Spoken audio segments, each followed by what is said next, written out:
or no servant can serve two masters. Tunay po mga kapatid ko kay Kristo na sa buhay mo sa mundong ito ay maraming paglilingkod ang nagagawa ko ng tao. Subalit, sinasabi po ng kasulatan ay ang paglilingkod ko sa dalawang Panginoon ay hindi po pwede. No? Hindi pwede maglingkod sa dalawang Panginoon. Amen po ba? Sapagkat ano po bang ibig sabihin po ng Panginoon? No? Dapat malaman po. No?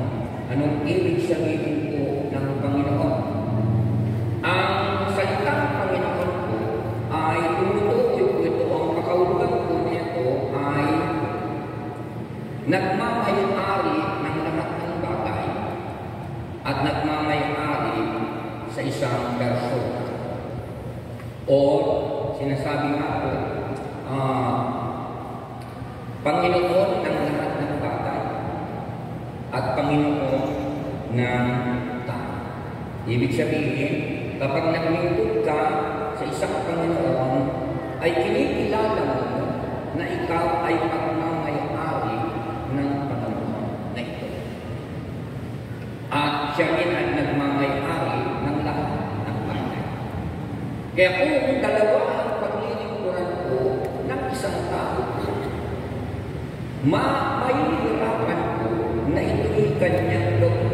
Kasi ibig sabihin, dalawa ang magmamayari ng kanyang buhay. Amen po ba? Dalawa ang magmamayari sa kanya. At hindi ito magagawa nito na paglingkuran siya ng sabay. Kaya sinasabi sa akin, pinagnilayan ngayon, at kung maglilingkod po tayo, dapat mamimili lang tayo kung sino ang ating paglilingkuran. Mamimili tayo. Dito sa ating binasa po, ang tinutukoy po nito na mahirap o hindi madaling maglingkod sa dalawang Panginoon. Walang ibang tinutukoy dito kundi ang Diyos at ang salitang Mammon. Ang salitang Mammon po ay sa English, translate po ito, ng pakahulugan nito ay riches or treasure na sinasabi. Kayamanan.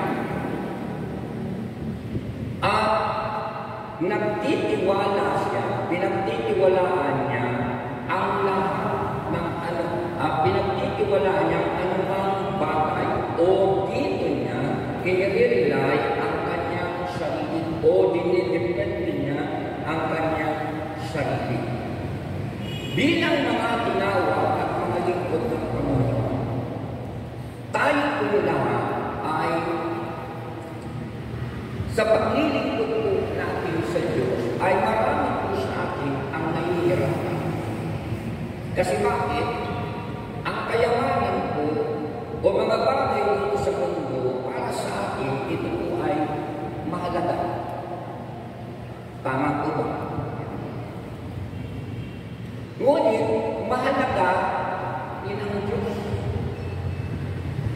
Tama po ba? Mahalaga ang Diyos. Mahalaga din ang mga bagay dito sa mundo ito. Kaya nga po, tayo mga naglilingkod sa Panginoon, ay nalalagay po tayo sa tinatawag na sa conflict na sinasabi. Na parehas mahalaga, pero kailangan po natin mamili. Kasi bakit? Dahil hindi nga pwede na parehas itong mahalaga ay kailangan itong dalawang ito ay sabay natin itong gagawin o paglilingkuran na sinasabi ko. Kasi malinaw ang sinasabi ng kasulatan na kapag alin ang pinili mo, kung isang pinili mo ito, kung kayamanan ang pinili mo, kailangan mo taligdan ang isa. Kapag pinili mo ang Diyos, kailangan mong taligtan ang kayamanan. Amen po. Dalawa po. Meron kang iiwanan at meron kang tatanggapin o paglilingkuran. Kaya, nalalagay tayo ngayon sa ating paglilingkod ngayon. Ito ang tunay na kalagayan ng marami sa atin. Dahil parehas mahalaga ang mga bagay na nandito sa mundo ito. At mahalaga rin ang Panginoon. Nahihirapan ang marami sa atin na mamili. Amen po ba? Tanungin mo yung katabi mo, kapatid, ikaw ba hindi ka nahihirapan mamili sa kayamanan o ang Diyos? Ano sagot mo? Ano sabi ng katabi mo? Mahirap. Mahirap. Kasi bakit? Baka pinili mo ang kayamanan, tatalikdan mo ang Diyos at idedepende mo ang iyong buhay sa kayamanan. At buong mong tiwala ay ilalagay dito at dito ka aasa sa kayamanan.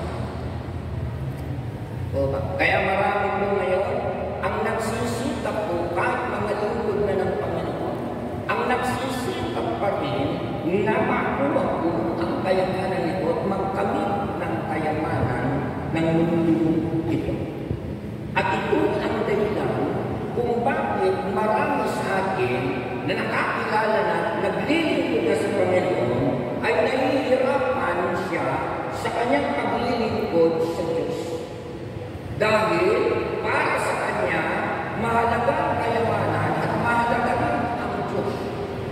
At sinasabi nga ng iba, hindi pa pwedeng sabay ang Diyos at ang kayamanan. Sa palagay mo sa inyo, hindi ba pwedeng sabay ang Diyos at ang kayamanan?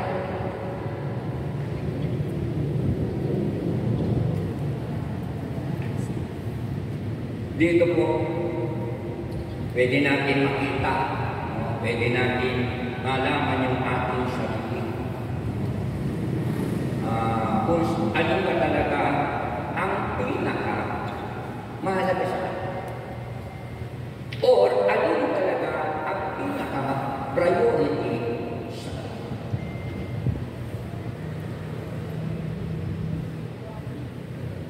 Ito po ang kinalalagyan ng maraming puso. Na kailangan natin mamili. Dahil ang sabi ko, ang salitang Panginoon ay nagmamay-ari ng iyong buhay at nagmamay-ari ng lahat ng bagay. At dapat makilala natin sino ba talaga ang tunay na nagmamay-ari ng ating buhay. Ang kayamanan ba o ang Diyos? Hello? Ang kayamanan ba o ang Diyos? Ang Diyos. So kung pipiliin natin ang Diyos, kailangan natin kalimutan ang kayamanan. At magiging priority po natin walang iba kundi ang Diyos. Kasi kinikilala natin na ang Diyos na ito ang siyang tunay na nagmamay-ari sa ating buhay at nagmamay-ari ng lahat ng bagay. At totoo po ito na walang iba na Panginoon na nagmamay-ari ng buhay ng tao kundi tayo o ang Diyos ang nagmamay-ari sa buhay natin at nagmamay-ari ng lahat ng bagay. Maging ang kayamanan na ito na sinasabi ng mundo, ang nagmamay-ari pa rin ito ay walang iba kundi ang Diyos. Amen. Na dapat maging malinaw po sa atin na kumikilala sa Panginoon na mas lubos natin siya makilala kung siya po ang siyang magiging priority ng ating mga buhay. At paano nga po ba natin makikilala ang Panginoong Diyos? para ito ay atin pong mapaglingkuran. Paano nga po ba natin makikilala ang Diyos upang siya nga ang maging priority o atin pong lubos na mapaglingkuran? Makikilala po natin ang Diyos na ito kung ang salita niya o sa pamagitan ng kanyang salita, doon po natin makikilala kung sino ang Diyos na ito na pinili po natin. Doon po natin siya makikilala sa kanyang mga sinasabi. As marami na po tayong napakinggan na salita ng Panginoon. Ngunit, ang nakalulungkot, sa dami na po natin napakinggan na sinasabi ng Panginoon, marami pa rin sa atin ay hindi lubos na nakikilala pa rin ang Panginoon. Kasi kung lubos na natin nakikilala ang Panginoon, hindi na tayo maghahanap pa na maging pangunahin po ang mga bagay po sa mundo ito. Na ang magiging pangunahin po natin ay walang iba kundi ang Diyos at hindi natin ito may pagpapalit sa anumang bagay sa mundo ito. Amen po. Hindi natin ito may pagpapalit kung siya po ay nakilala. Kaya nagtanong, paano ba natin makikilala ang Diyos? Makikilala natin ang Diyos hindi lamang po sa kanyang mga sinasabi po sa atin. Makikilala natin ang Diyos sa pamagitan po ng paggawa ng kanyang sinasabi o ng kanyang salita na atin po naririnig. Bakit po? Sapagkat ang salita po ng Diyos, meron itong pangako na mararanasan lang natin ang pangako po na nakapaloob po sa salita ng Panginoon kapag ito po ay atin po isinagawa. Dahil lalabas po ang resulta nito. Ang resulta po ng pangako ng Diyos hindi po sa pamamagitan ng pakikinig. Ang resulta po ng pangako ng Diyos para ito ay mahayag at makita natin sa pamamagitan po ng paggawa. Paggawa po ng kanyang sinasabi. At kapag ito'y nangyari po, doon po nakikilala natin na ang Diyos na ito ay totoo at tapat siya sa kanyang mga salita. Amen po ba? Para walang pinagkaiba po yan. Sa isang tao kung pinagkakatiwalaan, pagka nagtiwala ka dyan sa tao niya, hanggat hindi po siya sumisira sa kanyang mga salita, hanggat hindi po siya sumisira sa kanyang mga sinasabi at patuloy niya itong ginagawa sa buhay mo, mas lalo kang nagtitiwala sa kanya. Tama po ba?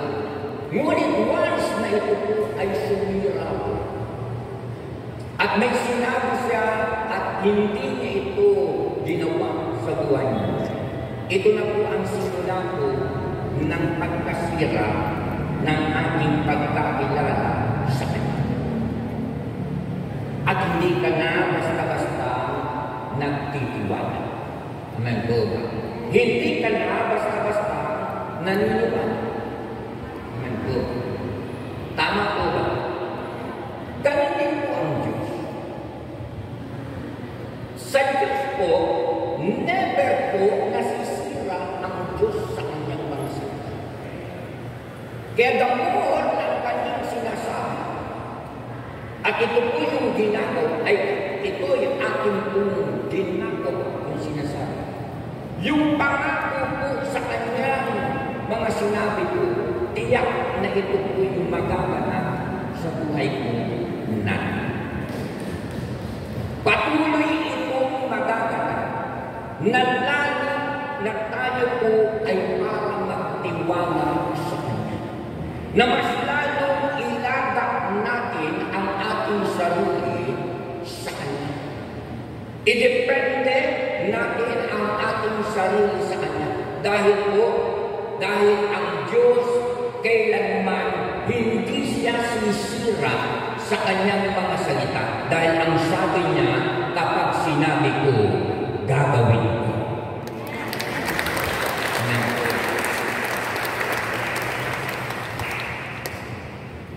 At ito yung paglilingkod na nais ng Diyos sa atin. Nagawin po natin ang bagay na Kanyang sinasabi upang Kanyang patuloy itong patunayan sa atin ang Kanyang mga salita. Kahit ano pa ang ating harapin sa buhay na ito, tandaan niyo po, every time na gagawin po natin ang sinabi ng Diyos, meron po itong opposition. Meron pong kukontra. Meron po niyang kukontra. Merong mahadlang. Kasi bakit? Hindi papayag ang opposition na magtiwala ka sa Diyos. Kaya hindi nyo napansin, kung kailan ka magsisimula po na gawin ang sinabi ng Panginoon, marami po ang kontra. May susunod sa may tutok siya. Merong makikriticize. Amen po. Kasi hindi nila nais na yung salita ng Diyos maganap sa buhay. Dahil alam nila na kapag ito'y naganap sa buhay mo, ang Kanyang salita, may hirapan sila na ikaw ay patigilin maglingkod sa Diyos. May hirapan silang patigilin ka sa paglingkod sa Diyos. May hirapan silang patigilin ka magtiwala po sa Diyos. Kaya nga, ang ating pong hinaharap dito sa mundo ito ay hindi po madali. Pag ikaw ay nagsimulang maglingkod sa Panginoon, haharangin ang iyong paglilingkod. Haharangin ang lahat ng gagawin mo sa sinasabi ng Panginoon. Pero, sabi ko nga po, kung kilala mo siya, kahit ano mangyari sa iyong buhay, hindi mo siya tataligdan. Dahil alam mo, ang Panginoon, hindi siya sisira sa Kanyang mga salita.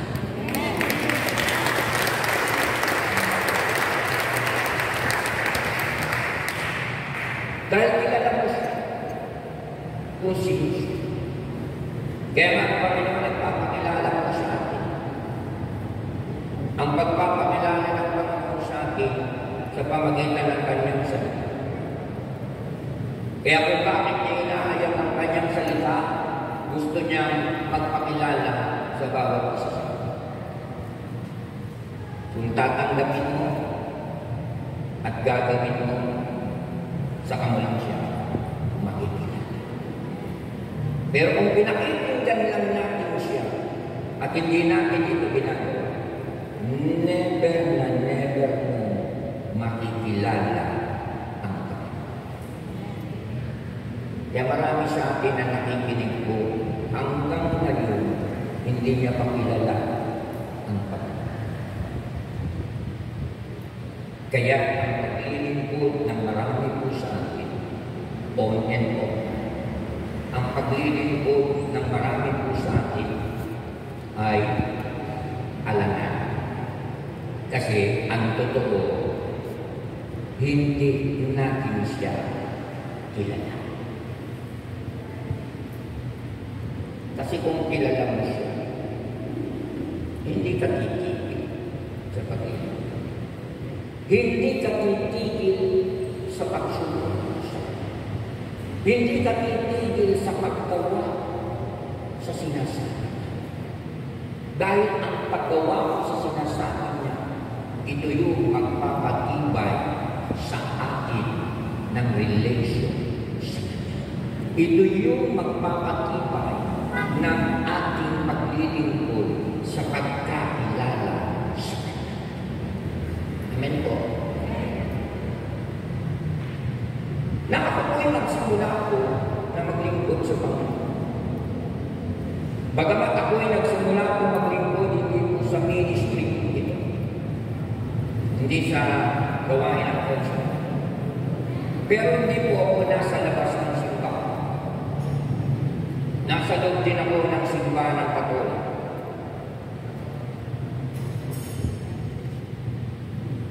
Nung nagsimula po ako maglingkod, sa kursilyo po ako nagsimula.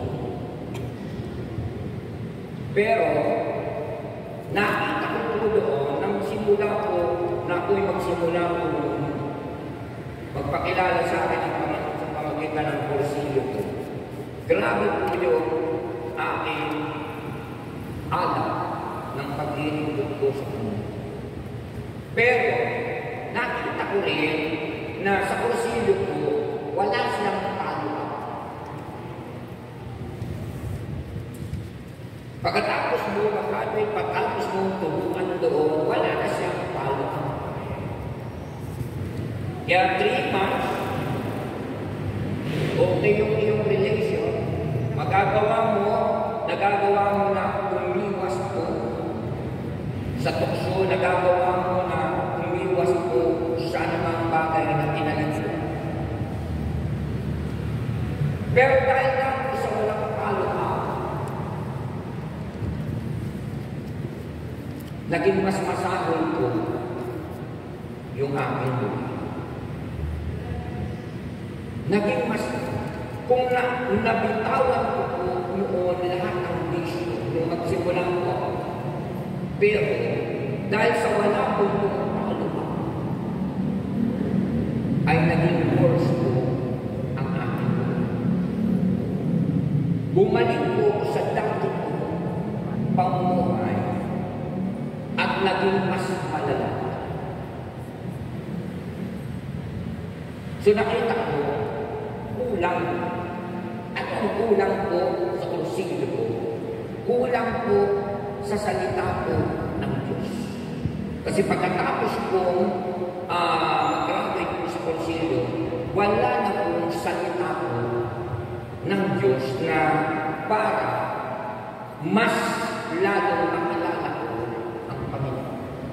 Hanggang doon lamang po sa kursilyo. At magkatipon man kami, taon lang, hindi kami magkikita kami. Kaya pagka nagpupustahan, pupustahan ito, mas malala na kaysa sa dati. So dahil nga po, nakapagsimula na po ako sa Panginoon, hindi pwedeng hindi maghanap ang ating po kaluluwa. Hindi pwedeng hindi maghanap Spirit. Kaya napasok po naman ako sa PREX.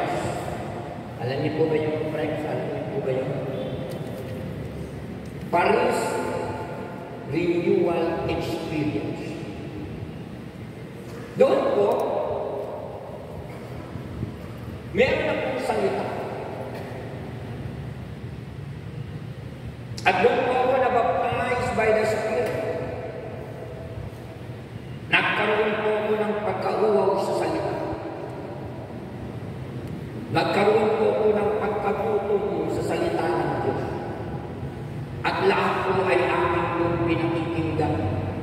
pero akin pong sinasala na yung aking mga pinakikita.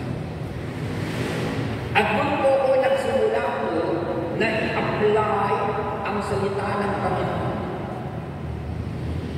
Pero, hindi pa rin lubos na nawala yung bagay na aking pong kinasalanan. Nandun pa rin ang bisyo ko. Pero, hindi na po mas grabe na katulad ng before po ako mag-preach o nandun po sa pagkatapos ko po dun sa tinatawag na course. So, nakahanap ako parang gusto ko pa mag-level ko. Pero dahil narinig ko na po ang salita ng Diyos, doon ko pinasimulan ng aking sarili ko ay gawin ko yung sinasabi ng Panginoon. At doon ko po na-experience ang Diyos mismo. Na talagang ang Diyos po ay nangungusap ko. Talagang ang Diyos ay maririnig mo po ang kanyang tinig. Pagka ikaw ay nakipag-usap sa kanya. Maririnig mo ang kanyang mga gayo. Pagka-guide siya. Kasi mismo siya mangungusap sa kanya. Kaya tandaan niyo po ang pangungusap ng Diyos. Hindi lamang po sa pamamagitan po ng pangangaral na narinig po natin. Ang pangungusap po ng Diyos hindi lamang po sa pagbabasa. Kasi pagka nagbabasa tayo, kinakausap po tayo ng Diyos. Tandaan niyo po yun. Once na ikaw ay nagbabasa ng salita ng Diyos, kinakausap ka ng Diyos.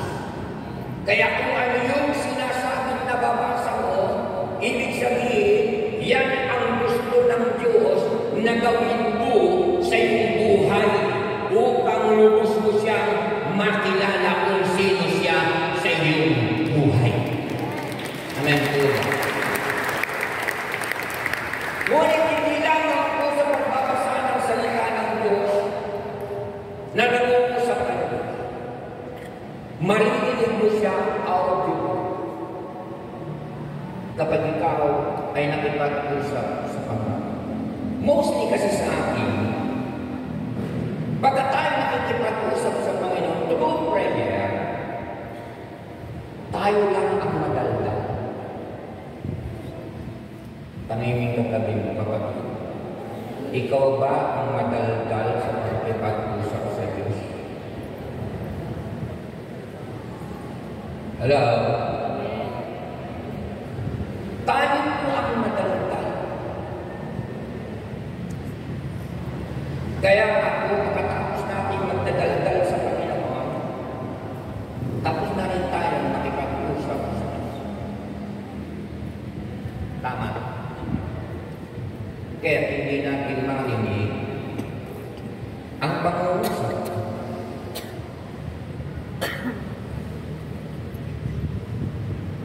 Kaya hindi mag-pray tayo ng mag-pray kapag tayo ang daldal ng daldal sa Panginoon. Walang mababago sa buhay po natin. Ang magpapabago po ng buhay natin ay walang iba kundi ang salita ng Diyos na maririnig mo mula sa kanyang mga lata. Kasi ito mismo ang magpapakilos. Ang salita ng Diyos kapag ito'y pinakinggan mo, nagtataglay ito ng pananampalataya. Pananampalataya ng Diyos na isinasalin sa atin. Kung kaya, nagkakaroon tayo ng lakas, nagkakaroon tayo ng hangganan, at nagpupunbig ito sa atin upang ang kanyang salitang narinig natin ay atin pong may sagawa nang sa gayon magkaroon tayo ng personal na karanasan sa kanya. Amen po.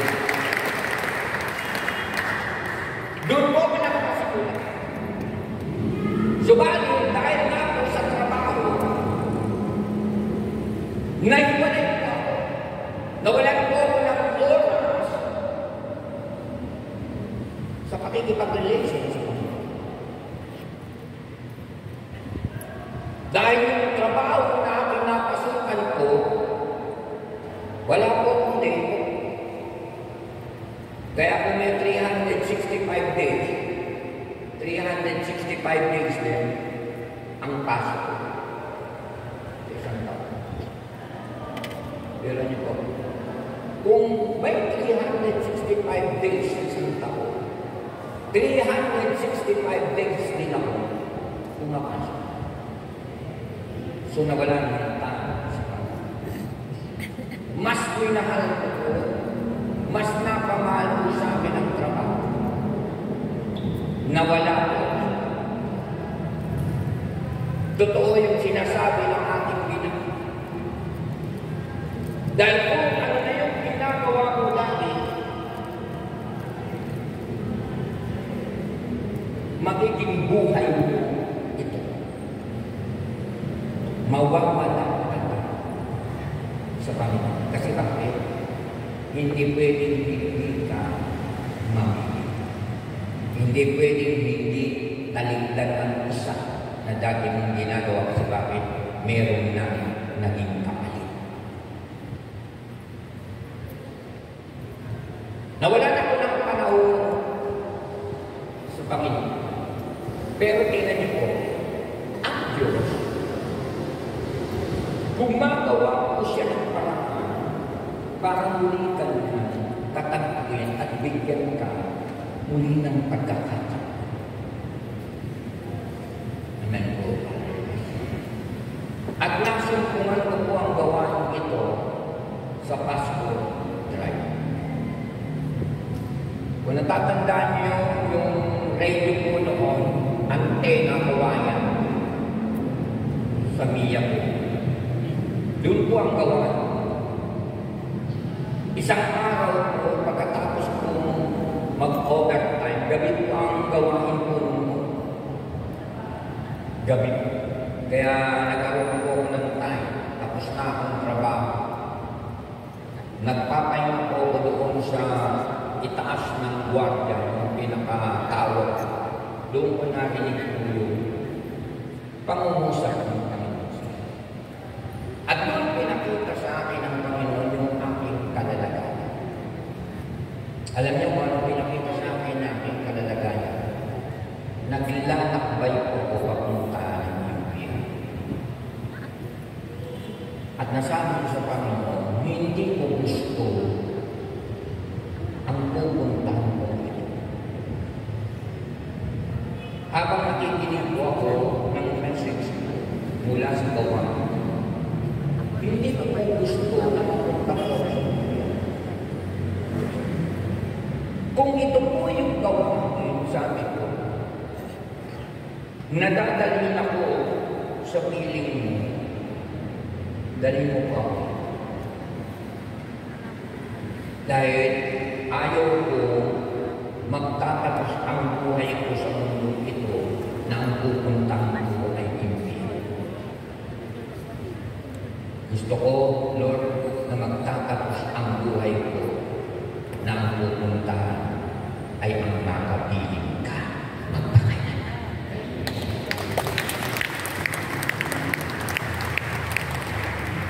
Dinala ko ng Panginoon sa gawain sa pamagitan ng aking napapasawa. At doon po nagpasimula ko na nag-decide ako sa Panginoon na sa iyo po ako, ang buhay ko sa iyo na po at sa iyo po ako maglilingkod. At after ng nakala ko, okay na po yun na naglilingkod po ako, umahatid kami mag-asawa. Nakikinig ng salita ng Diyos, pero hindi pala yun ang mangyayari sa buhay ko. Pinakita ng Panginoon sa akin isang araw na nagpe-pray po ako, pagbukas ng aking mata, nakita ko ang sarili ko na nag-ibig sa maraming tao. Sabi ko, ang ibig sabihin nito, Panginoon, hindi po ako pastor, hindi ako layman, wala ko alam sa Bible, pero bakit nakikita ko ang aking sarili na nag-ibig sa maraming tao? Siguro mga 5 minutes po yun na hindi nawawala. Kahit anong gawin ko, kahit pumikit ako, at lumipat ako, ng tingin yung Panginoon nakikita. So after na nawala, after 2 weeks, yun na naman may nakita naman, pinakita na naman sa akin ng Panginoon, na meron akong hawak na Bible na nakikipag-conversation sa isang tao. Para nakaka-counsel. Sabi ko, ano ito? Hindi nakikita ko ito. Sabi ko, nagtatrabaho ko, kasi nagilig ko na naman ako sa iyo, Panginoon. Anong ibig sabihin? Doon ko nagtanong ang Panginoon, kung tinatawag mo ko para mga bigyan ko ng na mamimili lang at binigyan nga po ng tanda na mamimili lang. At siya po yung pinili ko. At magmula ko na naglingkod ko sa Panginoon. Iniwan ko po ang lahat. Iniwan ko ang magandang trabaho. Mas pinili ko ang Panginoon. Kaya ako, sa aking paglilingkod ngayon, more than 30 years na po ako naglilingkod sa Panginoon. Pero hindi po madali. Hindi madali po ang maglingkod sa Panginoon. Kung yung sinasabi ng iba, masarap ang maglingkod sa Panginoon, hindi po totoo yun. Sa una po, pwede natin sabihin, masarap pala ang maglingkod kasi na-experience mo ang presence ng Diyos. Na-experience mo lahat ng bagay na mula sa Panginoon. Pero once na pinadaan ka na sa tukso, pinadaan ka na sa pagsuko, pinadaan ka na sa suffering ng buhay, pinadaan ka na sa persecution, magkakaroon ka ng question, ito magiging question mo. Bakit ganun kung kailan ako naglingkod sa Panginoon? Bakit ganito ang aking mga pinagdadaanan? Naging tanong mo rin po. Talagang padadaanan po tayo. Pero sa pagdaan po natin sa mga bagay na ito, meron pong binibigay ang Diyos na salita sa atin. At yung salita na yan na binibigay po sa atin, yan ang kailangan na mapasayo. At yan ang kailangan na gagawin mo habang humaharap ka sa mga tukso at subo, sa mga kahirapan, sa mga persecution. Yan ang kailangan mo dahil kapag yan ang siyang ginagawa mo, walang pagsubok, walang suffering, walang persecution na hindi mo malalagpasan. Ganito. Sapagkat ang salita ng Diyos, meron itong taglay na kapangyarihan para bigyan ka ng lakas at kapangyarihan na i-overcome ang lahat ng pagsubok, suffering sa buhay na ito.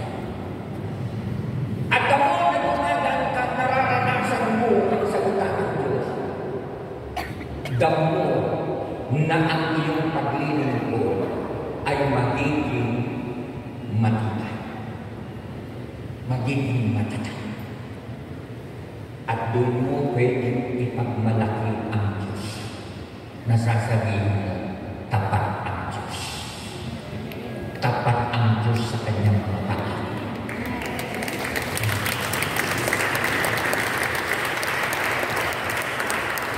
At yun ang aking experience.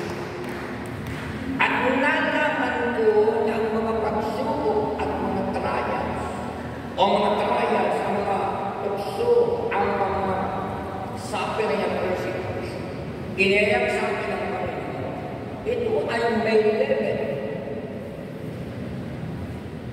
May level. Kaya kung sa una pa lang, ang harapin mo na matindi ko, anong purpose niya? Gusto ka ng pagkakulit ng matinding pagsubok na yun. Pero dahil sa salita ko nito, magbibigay at magbibigay sa iyo ang Diyos ng salita. Nakatapat ng iyong pagsubok na hinaharap. Kapag narinig salita na dumadaan ka sa pagsubok, nakarinig ka ng salita, yan ang kailangan mo. Tanggapin mo yan. I-take mo yan sa sarili mo at yan ang iyak. At yung pagsubok na pinagdadaan, makikita mo na kung paano ka malalagpas sa pagsubok na yan.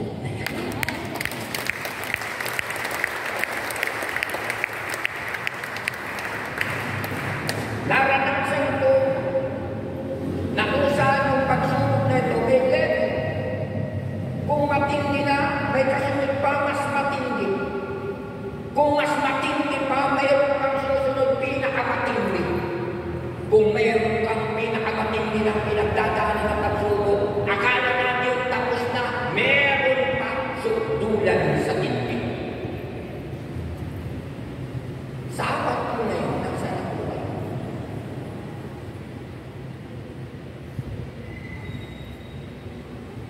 Nasaan ang maraming ko sa atin?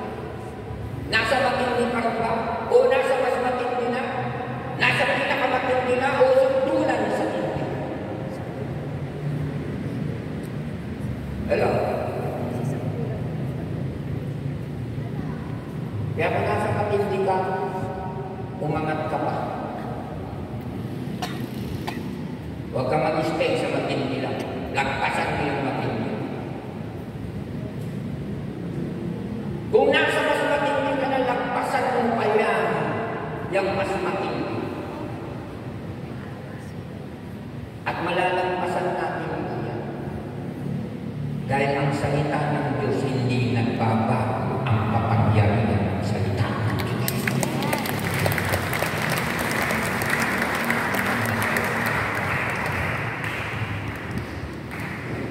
Hindi po nagbabago ang salita ko.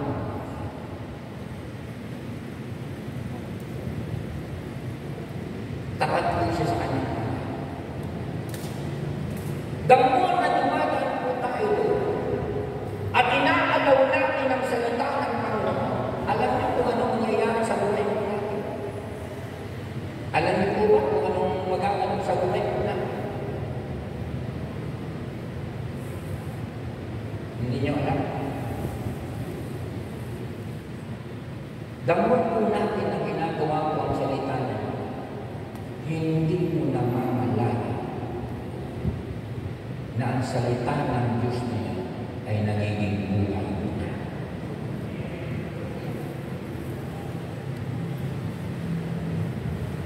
Yun po yung pinakabotong na dapat mangyari sa atin. Na yung salita ng Panginoon ay maging buhay ng bawat isa. Kaya ito binibigay ko siya. Hindi lang para pakinggan. Hindi lang para gawin. Kundi maging buhay natin ang salita ng Diyos. Amen. Hanggat hindi po natin nagiging buhay po ang salita ng Diyos, hindi tayo titigilan ng pagsubok, ng sakit, ng persecution sa buhay na ito.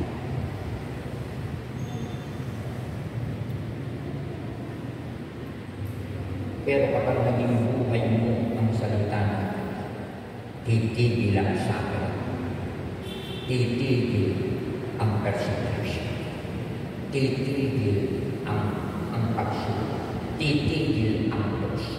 Kasi bakit? Dahil naging buhay mo ang salita ng Diyos, wala na itong epekto sa buhay natin. Ito ba? Dapat mawalan po ng epekto sa buhay natin ang tukso, ang pagsubok, ang sakit, at ang persecution.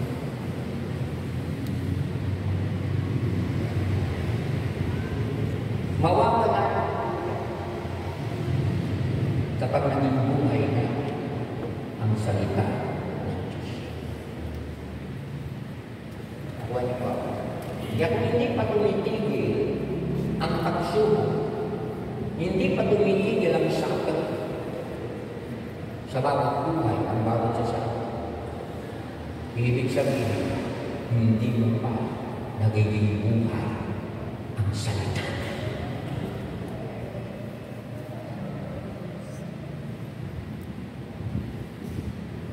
Huwag kang magpahinga. Dahil ang pagsubok din magpapahinga. Hello? Amen.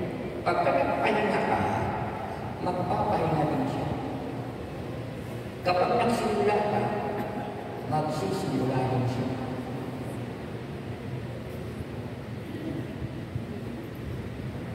Buwan ko. Hindi tayo titigilan ng pagsubok ng tukso, ng suffering, ng persecution sa mundong ito hanggang hindi natin nagiging lifestyle ang salita ng Diyos. Pagka naging buhay natin ang salita ng Diyos, mawawalan na ng minsan sa buhay natin ang lahat ng pagsubok, suffering, persecution sa buhay na ito. Nakuha niyo po? Kaya nga po, dito linalagay po tayo sa conflict ng buhay. Na ang purpose ng conflict na ito na mamimili ka lang.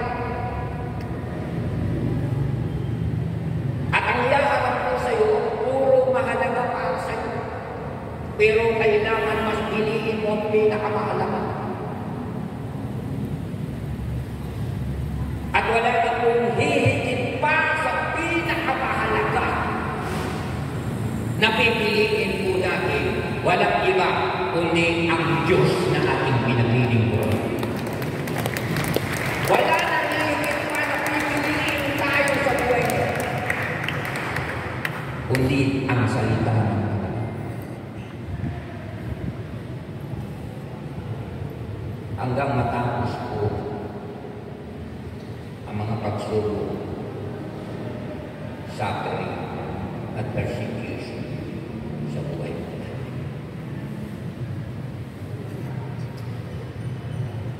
Ito ang pagliling ko na hinahanap ng Diyos sa atin.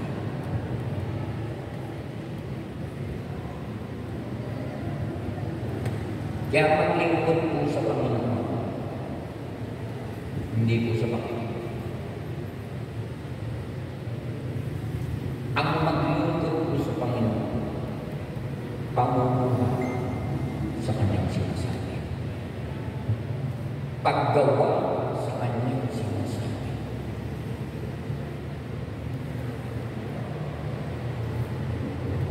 Yung sakit ko, dapat walang nagkakasakit sa akin. Wala kong mamamatay sa akin.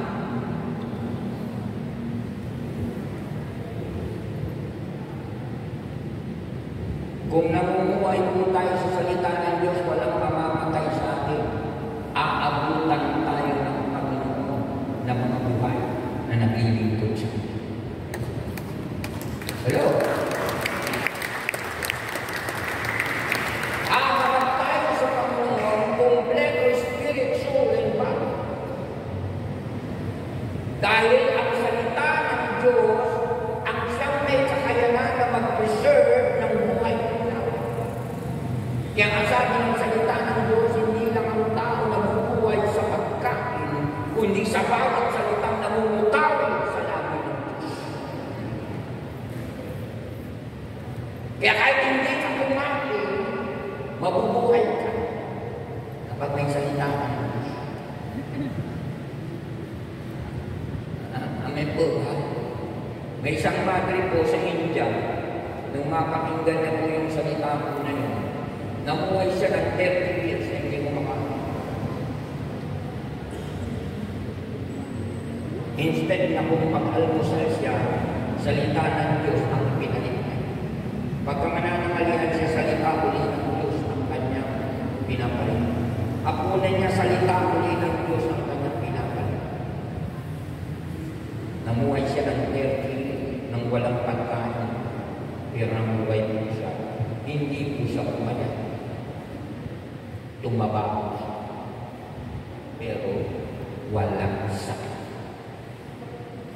Healthy.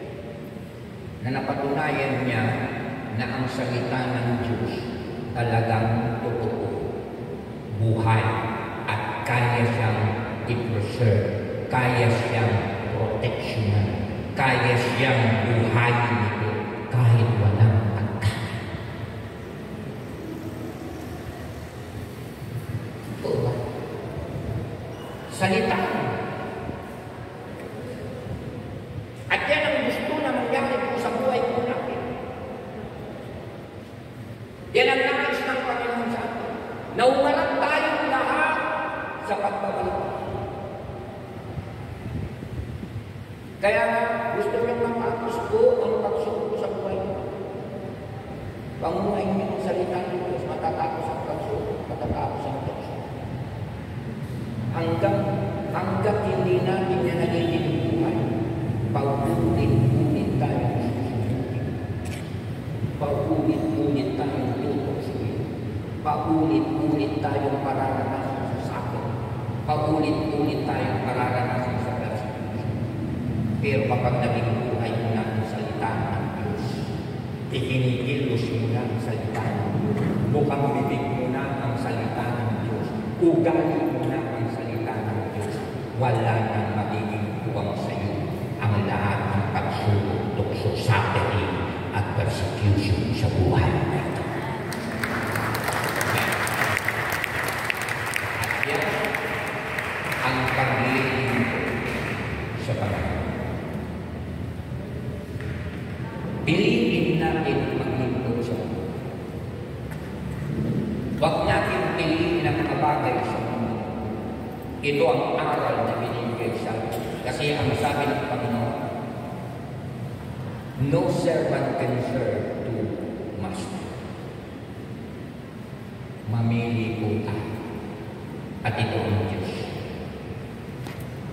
Ang Diyos, kapag siyang pinaglingkuran mo, kaya niyang ibigay ang kayamanan ng mundong ito at kayamanan sa langit. Amen.